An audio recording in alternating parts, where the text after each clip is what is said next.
Section formula, ये क्या होता है इसको हम समझेंगे। So the next important topic of the subject is section formula. अब इसको समझने के लिए ना हम क्या करते हैं, एक एग्जांपल लेते हैं, उससे आप समझोगे। Suppose a telephone company wants to position a relay tower at point P which is in between point A and B। मतलब कि एक पॉइंट है A, एक पॉइंट है B और P पॉइंट पर एक टावर लगाना चाहती है कौन, telephone company. So that tower क्यों लगाते हैं, सो दैट कम्युनिकेशन हमारा अच्छा रहे। पर कंडीशन क्या है, कैसे लगाना चाहती है, in such a way that the distance of the tower from B is twice its distance from A। कि पॉइंट पावर जो टावर है वो बी पॉइंट से की जो दूरी है पी और बी के बीच में वो दुगनी है compare to its distance from A. एक तरीका तो ये हो गया। क्या मैं इसको दूसरे तरीके से बोल सकता हूँ, yes we can say if P lies on A B. एक लाइन से यदि हम इसको जोड़ दें दोनों पॉइंट्स को, तो पी जो टावर जहाँ हम लगा रहे हैं that is a point P is lies on a line A B and which divides AB in a ratio 1:2। इस रेशियो से डिवाइड कर रहा है। तो जो हमने पहले बोला और जो अभी बाद में बोल रहे हैं दोनों का मतलब तो एक ही है कि P और B के बीच में डिस्टेंस डबल है compare to distance between A and P। तो जो डबल वर्ड यूज़ कर रहे हैं इस केस में what we are saying, the ratio is 1:2। यहाँ तक कोई कन्फ्यूज़न नहीं, ओके। नाउ हम एक काम करते हैं, एक्स एक्सिस वाई एक्सिस ऐसे करके ड्रॉ करते हैं। जहाँ एक्स एक्सिस और वाई एक्सिस क्रॉस करती हैं उसको क्या बोलते हैं, origin O. So if we take A, जो पॉइंट ए है, एज द ओरिजन, तो यदि मैं ए को ओरिजन पे मान लो रख लेता हूँ, तो यदि ये ओरिजन है तो इसके कोऑर्डिनेट्स क्या हुए, 0 0, ठीक है, यही होंगे। एक्स की वैल्यू भी 0, वाई की 0 है, तो ओरिजन और ए एक्चुअली सपोज ए की पॉइंट है। एन 1 किलोमीटर इज 1 यूनिट, और हम यदि एक्स एक्सिस या वाई एक्सिस किसी भी डायरेक्शन में चलें, 1 यूनिट हमारी यदि 1 किलोमीटर को रिप्रेजेंट करती है, then the coordinate of point B will be, कितने दिए हुए हैं, दिए हुए 36,15। बी के कोऑर्डिनेट्स दिए होंगे। कहने का मतलब ए के कोऑर्डिनेट्स हैं 0 0 मीन्स वो ओरिजन पे है, बी के कोऑर्डिनेट है 36 15। दैट मीन्स 36 15 का मतलब एक्स एक्सिस में इस डायरेक्शन में मैं 36 किलोमीटर चलता हूँ और वर्टिकल डायरेक्शन में मीन्स वाई डायरेक्शन में यदि 15 किलोमीटर चलता हूँ तो I will reach at the point B. ये क्लियर हो गया। तो मुझे ए की पोजीशन क्लियर है, मुझे बी की पोजीशन क्लियर है, और मुझे ये मालूम है कि यदि मैं एक लाइन ज्वाइन करता हूँ तो उसके ऊपर पॉइंट पी है जहाँ मुझे टावर लगाना है, जिसका distance from B is twice that of the distance between point A. But मुझे ये नहीं मालूम है कि पी के कोऑर्डिनेट कितने हैं, और मुझे ये नहीं मालूम है कि यहाँ से यहाँ तक का कितना डिस्टेंस है। दो चीज़ नहीं मालूम है, right. So in order to know the position of tower, यदि मुझे टावर की पोजीशन पता है, we must know the coordinates of P. तो आप बोलेंगे मुझे पी के यदि कोऑर्डिनेट्स मालूम होते तो मैं इजीली अपने मजदूरों को, वर्कर्स को भेज सकता हूँ, इस पी पॉइंट पे जाओ और लगा दो। सपोज अज्यूम कर लेते हैं इसके कोऑर्डिनेट्स हैं एक्स वाई, और एक्स और वाई की वैल्यू मुझे नहीं मालूम है। But if I know then value of x and y, then what you can say or I can say कि भाई ओरिजिन से x डायरेक्शन में x किलोमीटर जाओ, फिर वर्टिकल में y डायरेक्शन में y किलोमीटर जाओ, तो you will reach a point P where you have to put a tower। कौन सा tower, telephone tower, right. So the question is how do we find these coordinates, कैसे पता लगाएंगे। तो पता लगाने का एक आसान तरीका है। तो हम एक एक्टिविटी करते हैं, क्या करते हैं, let's draw a line from B point which is, कैसी लाइन ड्रॉ करनी है, which is perpendicular to O X line, या दूसरे वर्ड में बोला जाए which is parallel to O Y, means Y axis के पैरेलल लाइन। उसने एक्स एक्सिस को जिस पॉइंट पे कट किया उसका नाम सपोज एक नाम दे दो, ई दे दिया। एग्जैक्टली सेम वे में पॉइंट पी से हमने एक वर्टिकल लाइन ड्रॉ की जिसने एक्स एक्सिस को डी पॉइंट पे कट किया। Now from point P draw a line parallel to X axis. तो इस तरीके से ड्रॉ करेंगे तो वो क्या करेगी, बी ई को सी पॉइंट पे कट कर देगी। अब हमने ऐसा किया क्यों, ऐसा इसलिए किया, इससे हमको देखो कुछ चीज़ें क्लियर हो गई। क्या क्लियर हुई, देखो ओ डी हम कितना बोल सकते हैं, एक्स, क्योंकि पी पॉइंट है, ये पी पॉइंट से हमने वर्टिकल ड्रॉ करेंगे जहाँ कट करती है वही तो उसके एक्स होता है, तो ये एक्स है। यदि ये एक्स है और ओ ई हमें मालूम है कितना है 36, तो हमको पी सी की वैल्यू मालूम चल गई, कितना होगा 36 - x। सेम वे में यदि वर्टिकल डायरेक्शन में देखेंगे पी कोऑर्डिनेट का पी डी की वैल्यू कितनी होगी वाई, यदि ये वाई है तो सी ई वाई है, और बी और ई हमें मालूम है ये 15 है, दैट मीन्स बी सी की वैल्यू कितनी होगी 15 माइनस वाई। अब देखो ऐसा करने से क्या हुआ, दो हमारे ट्राइंगल बने, एक ट्राइंगल ओ पी डी और दूसरा ट्राइंगल पी बी सी। तो क्या हम ये बोल सकते हैं कि triangle O P D is similar to triangle B P C by which rule, by A similarity criteria. Means A similarity criteria से the brown triangle is similar to this triangle. और ए सिमिलरिटी रूल हमने पढ़ाई था previous chapter में। A means A for angle means two angle यदि similar हो किसी दो ट्राइंगल के तो उनको बोलते हैं दोनों ट्राइंगल सिमिलर हैं। यहाँ पे क्या क्या सिमिलर ट्राइंगल्स देखो, एक तो मेरे को ये दिख ही रहा है 90 डिग्री 90 डिग्री, राइट।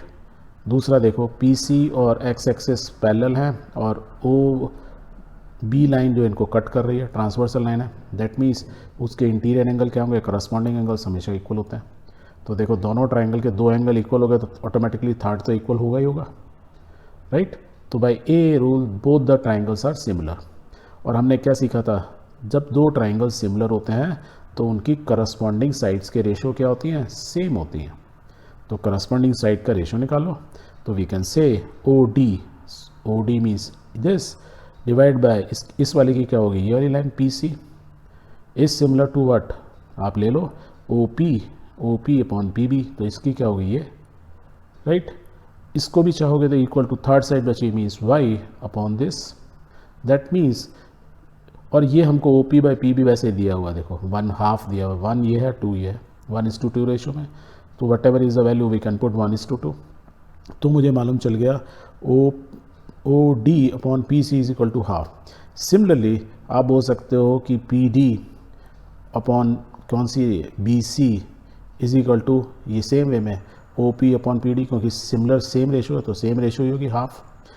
तो क्या होगा देखो ओ पी अपॉन एक साइड दूसरी साइड और ये तीसरी साइड की रेशो हमको दी हुई है 1:2, दैट मीन्स मेरी अदर टू साइड्स की रेशो जो होगी वो क्या होगी 1/2 ही होगी।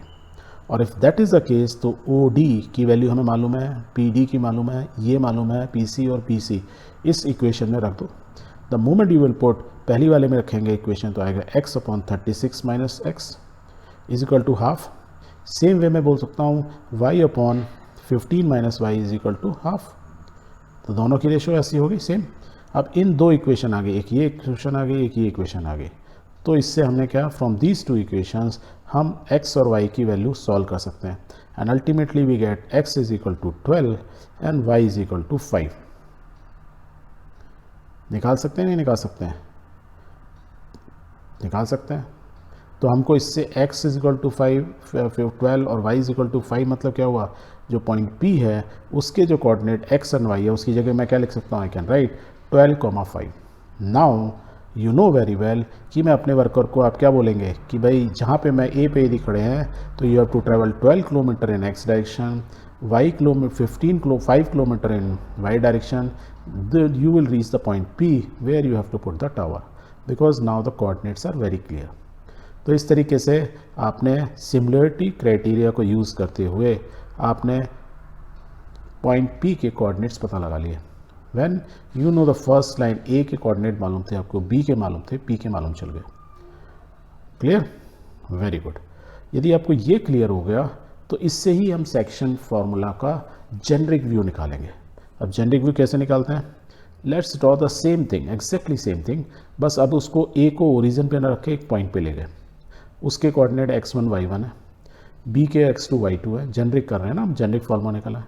P के कोऑर्डिनेट सिमिलर रखे x y, सेम दो ट्राइंगल बनेंगे हमारे। यदि मैं ऐसे वर्टिकल लाइन सबको ड्रॉ कर दूं और एग्जैक्टली हॉरिजॉन्टल लाइन ड्रॉ करूं तो मेरे दो ट्राइंगल बने, और हमको क्या मालूम है ये ट्राइंगल इस ट्राइंगल क्या है, सिमिलर है। दैट मीन्स मेरी करस्पॉन्डिंग साइड्स के रेशोस मेरे क्या है, सिमिलर है। और जब आपने ये डायग्राम बनाया तो A Q P C P B इन सब की वैल्यू निकाल सकते हो। कैसे निकाल सकते हो, लेट्स सी।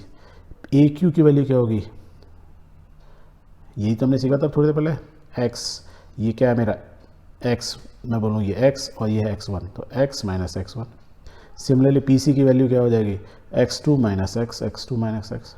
वर्टिकल में पी क्यू की वैल्यू हो जाएगी y माइनस y1। और ये क्या हो जाएगी y2 minus y1, right.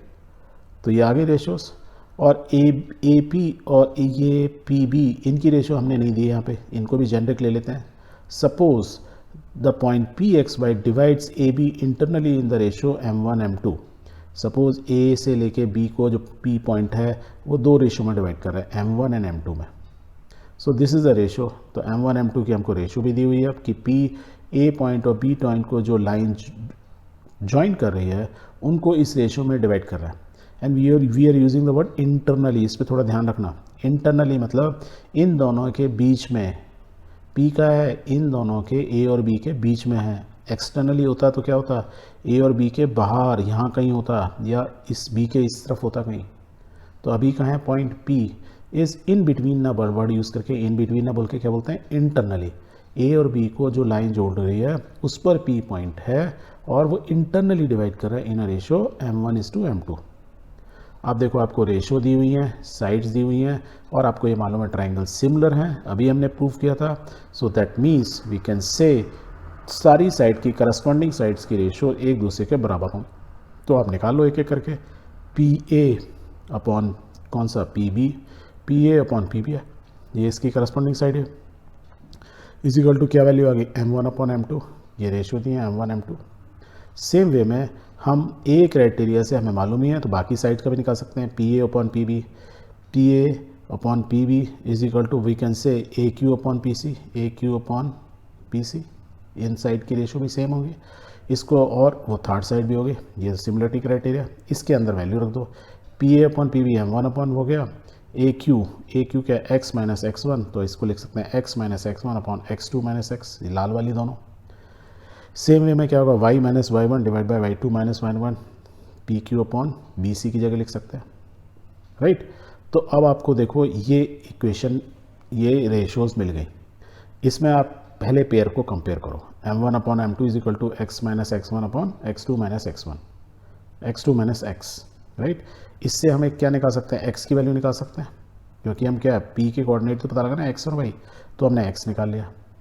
Exactly same way में यदि मैं m1 अपॉन m2 और इस साइड वाली रेशो को ले लेता हूँ, इससे मैं क्या निकालता हूँ, y की वैल्यू का, y is what, is the coordinate of the point p।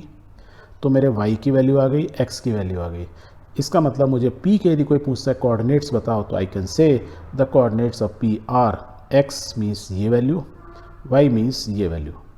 अब ध्यान से देखो x क्या आ रहा है, it is coming as m1 into x2 plus m2 into x1 divide by m1 plus m2। Same way में y भी सेम सीक्वेंस में, नीचे हमेशा क्या होगा, रेशोज़ का सम m1 प्लस m2।